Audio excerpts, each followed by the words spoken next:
think it's a colossal.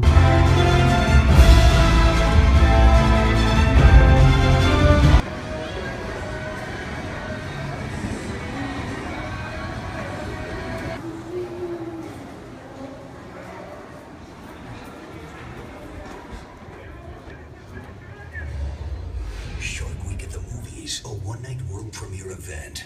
Tickets and courteous and silence.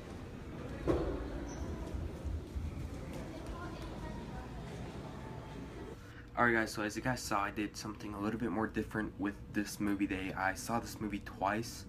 Of course, the first time being on Thursday at the Thursday night showing in IMAX 3D.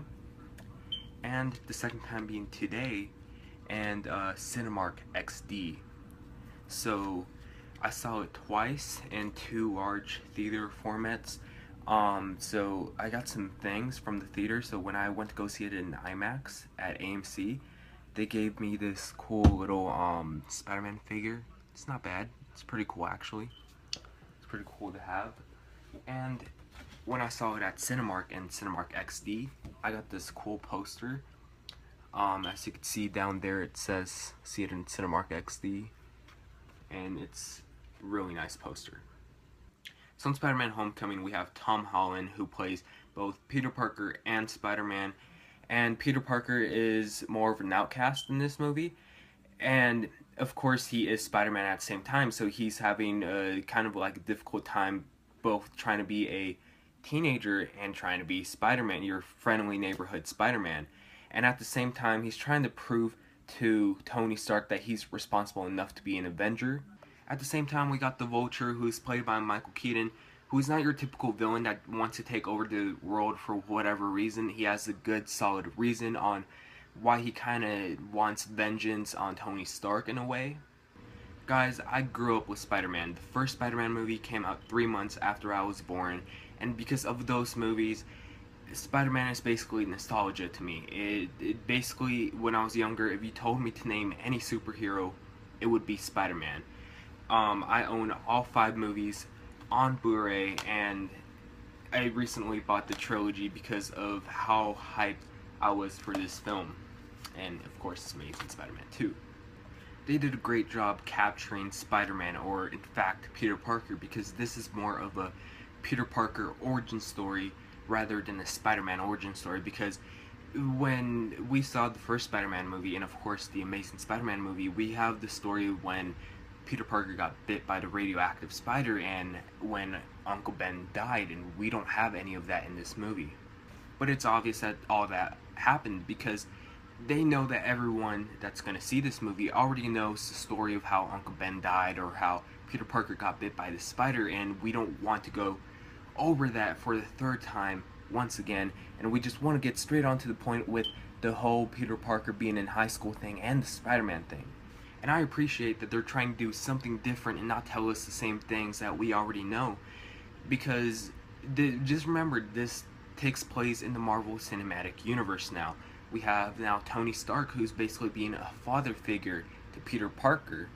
I thought Tom Holland did brilliant as both Peter Parker and Spider-Man, because he is, I think they casted the right age Spider-Man, because it's so obvious that in the other Spider-Man movies, Spider-Man's about 20 years old, and here Tom Holland, I believe he was 16 when he filmed this part, but they say that he's 15 in this movie, so he is the real teenage Spider-Man, or in matter of fact, Spider-Boy.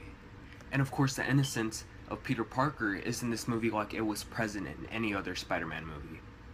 Michael Keaton did fantastic as the Vulture. He wasn't threatening or anything, but he's definitely one of the stronger MCU villains ever since Loki and the first Avengers movie back in 2012, because his character has all this backstory and he has his motivation on why he kind of wants vengeance on Tony Stark in the first place. Of course, all that because of the events of the first Avengers movie.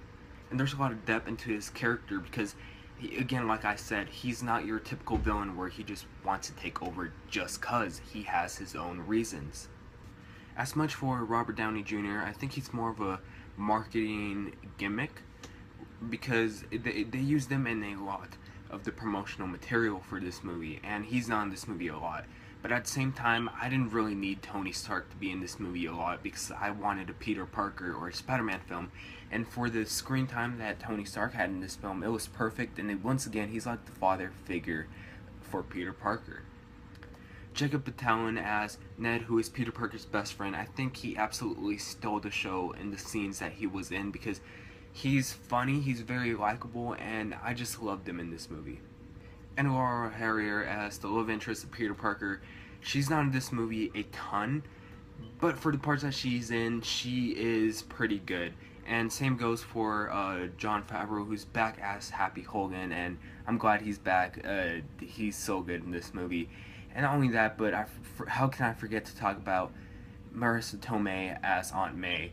She's not in this movie a lot either, but for the parts that she's in, we have ourselves a pretty hot Aunt May. And the coming-of-age story works really well, as much as it does with the first Spider-Man movie and the second Spider-Man movie, of course in the Sam Raimi trilogy. And the action scenes are well crafted. I think they're well put together, and there's some really good CGI, and each and every of the action scenes in this movie, of course most notably the very last action scene, which I obviously will not give anything away, but it's like the plane hijack thing, and it works perfectly well with the storyline, and it's just not randomly put in there. I also kind of forgot to talk about Zendaya's character because she is something special in this movie. Again, no spoilers, but she's something special for the future. The score here, composed by Michael Giacchino, is absolutely fantastic. From the beginning, where the Marvel logo opens up and you have the remake of the Spider-Man theme song, which by the way gave me complete goosebumps, to every other soundtrack in this film, it's all fantastic. The humor in this movie actually really surprised me because a lot of the humor in this movie is actually quite raunchy, and you can tell that that raunchy humor came from Sony. As for the IMAX 3D, I think there are a lot of things that are worth paying extra for the IMAX 3D. The 3D gets used here and there once in a while, but they save the 3D for the big action scenes in the end where stuff pop at you or whether there's death. In the IMAX, it's loud and it's fantastic, and it's just everything I want from an IMAX movie. So I think the IMAX is definitely worth it. I also saw this movie in Cinemark XD, which is Cinemark's own version of IMAX, almost like how AMC has the Dolby Cinema. Cinemark has Cinemark XD, and they say that Cinemark XD is a large wall-to-wall screen and everything like that.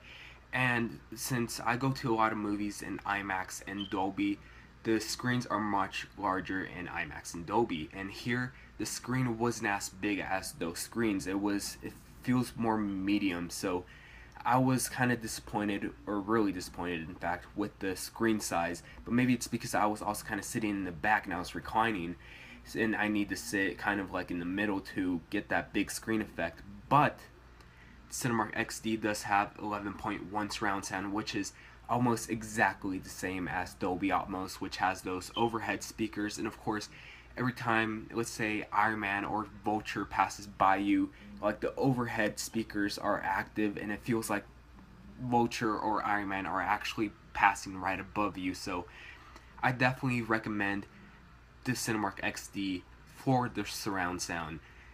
And also the 4K quality, the picture quality, which looks fantastic. And this is the type of film that you need to experience in the largest screen possible. So I would rather recommend you seeing this movie in IMAX or in Dolby. Or if you don't have options to IMAX or Dolby, and if you have an option to a Cinemark XD showing, then yes, I'd say that the Cinemark XD is worth it for the picture quality and the 11.1 surround sound. This is a full price worthy movie. I'm gonna give this movie an A. This is definitely the best Spider-Man movie. Anyways, have you guys seen this movie? If you guys seen it, please let me know what you guys thought about it down below. Like and subscribe, and I'll see you guys later. Bye.